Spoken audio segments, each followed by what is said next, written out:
Thierry Michel, bonjour. Bonjour. La justice internationale n'a pas permis d'arrêter 3 décennies d'atrocités au Congo, a reconnu le procureur de la CPI, c'était la semaine dernière à Kinshasa. Pourquoi cet aveu ? Est-ce qu'elle a essayé, à part quelques petits poissons qui ont été jugés devant la CPI, ils sont 3 dans les années 2010-2020, je ne vois pas beaucoup de poursuites qui ont été engagées et jamais sur les hautes personnalités des commandements militaires ou politiques, que ce soit du Congo, de l'Ouganda ou du Rwanda. Donc je pense extrêmement important aujourd'hui de remettre sur la table cette question de la justice transitionnelle pour laquelle se bat le docteur Mukwege, le prix Nobel de la paix depuis déjà pas mal d'années de par le monde. Et la nouveauté, la semaine dernière, c'est que lors de ce déplacement à Kinshasa, Karim Khan, procureur de la Cour pénale internationale, a soutenu l'idée d'un tribunal spécial pour les crimes commis au Congo.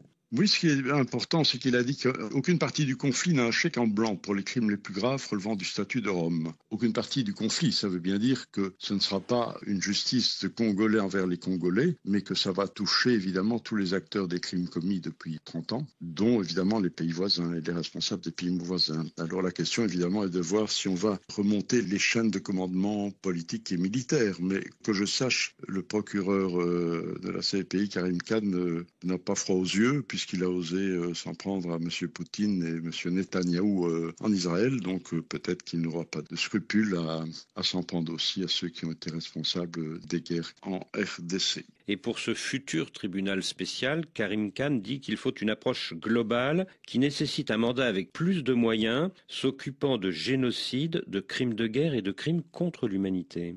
Ça me semble, dans le principe, très bien. On a déjà des bases de travail. Il faudra évidemment mener des enquêtes et des investigations approfondies. Ce qui est bien, c'est qu'il y a déjà le premier rapport mapping, mais évidemment, il se termine en 2002. Il ne couvre que 10 ans. Il faut évidemment compléter par un deuxième rapport mapping, me semble-t-il, qui devrait couvrir au moins une vingtaine d'années. Mais ce qui est rassurant, c'est que le Conseil des droits de l'homme va envoyer une commission d'établissement des faits et une commission d'enquête internationale qui devra fixer les responsabilités. Et j'ajoute aussi qu'il y a quand même une documentation aux Nations Unies qui est assez impressionnante, faite par le Bureau des droits de l'homme des Nations Unies, d'ailleurs tous les mois, qui a répertorié des milliers, si pas des dizaines de milliers de crimes et d'atteintes aux droits de l'homme et aux droits humanitaires depuis qu'ils sont au Congo. Donc il y a déjà un travail qui a été fait. Mais il faut évidemment aujourd'hui veiller à sécuriser les témoins, sécuriser aussi, je pense, les fosses communes, parce que là, il y aura un travail aussi important, comme ça a été fait dans d'autres pays, d'exhumation des corps pour identification.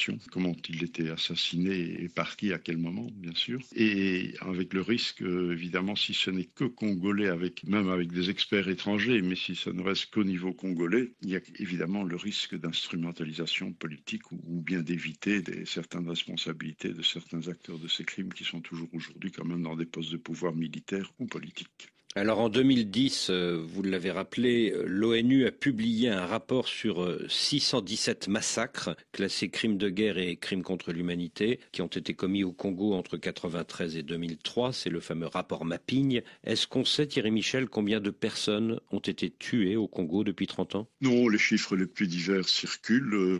Mais on peut parler de plusieurs centaines de milliers de morts. Bien sûr, oui. Et de victimes, on peut parler de millions de victimes, oui. Des millions de victimes, dont plusieurs centaines de milliers de morts. Voilà, exactement. Alors grâce à ce rapport Mapping de 2010, on sait ce qui s'est passé, mais on ne connaît pas l'identité des criminels. Pourquoi ? Mais quand même, on ne les connaît pas, on ne veut pas les connaître. Puisque, officiellement en tout cas. Je veux dire, c'est ce dont le docteur Mukwege a dit avec beaucoup de pertinence lors de son discours à Oslo quand il a reçu le prix Nobel. Ces personnes dont on n'ose et on ne veut pas dire le nom, n'empêche, ils sont quand même dans plusieurs rapports des Nations Unies. Et je vous rappelle que dans le film L'Empire du Silence, que j'ai réalisé sur 25 années de tragédie congolaise, en allant dans toutes les régions où se sont passés ces crimes contre l'humanité, ces crimes de guerre et ces massacres abominables, voilà, on a quand même pu repérer par les témoignages que j'ai récoltés et établir que certains étaient des présumés coupables vraiment extrêmement sérieux qui auraient dû être poursuivis. En tout cas, ils n'ont pas été inquiétés le moins du monde.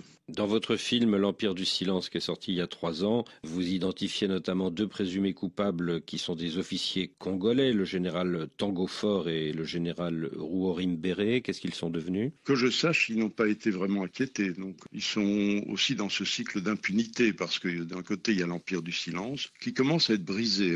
C'est au crédit de M. Kahn de briser cet Empire du Silence. Mais il y a l'Empire de l'impunité et ça, c'est un iceberg invraisemblable, une montagne à gravir parce que c'est la culture dominante depuis tellement longtemps, depuis plusieurs décennies, politique. Dans votre film, vous mettez en cause également le général rwandais James Kabarebe. Or, il se trouve que le 20 février dernier, les États-Unis ont annoncé des sanctions financières contre lui, car il s'agit, selon Washington, d'une personnalité politique et militaire de premier plan qui a joué un rôle essentiel dans les conflits au Congo ces 3 dernières décennies. Eh bien voilà, ce qui confirme les témoignages que j'ai pu récolter sur le terrain et dont on n'avait jusqu'ici pas vraiment tenu compte. Donc c'est une avancée. Enfin, on brise ce cycle du silence et des noms commencent à être mis en exergue comme présumés criminels. En avril, dans 2 mois, donc, devrait être organisée à Kinshasa, par le président Tshisekedi, une conférence internationale sur la paix, la sécurité et la justice, où pourrait être discutée la création de ce tribunal spécial pour le Congo. Est-ce pour vous l'aboutissement d'un combat que vous menez depuis longtemps? Quelque part, oui, c'était en tout cas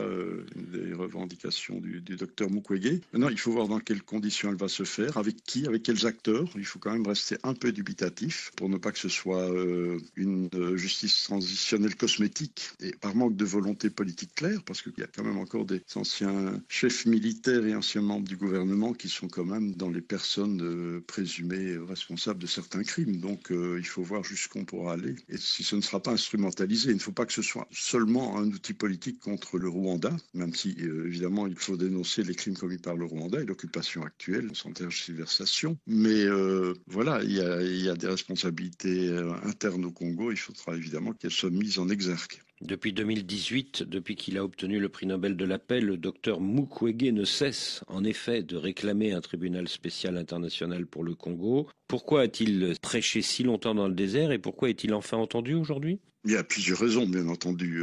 Évidemment, il y avait la force de lobbying du Rwanda. On l'a vu en faisant cette tournée internationale avec le film. Il y a des lieux où il était extrêmement difficile, voire impossible de présenter le film. Cela a été le cas aux Nations Unies. On espérait présenter le film en avant-première pour lancer le débat et principalement au Conseil des droits de l'homme, nous semblait-il, qui était l'enceinte même où ce film devait être visionné par tous les membres de ce Conseil des droits de l'homme.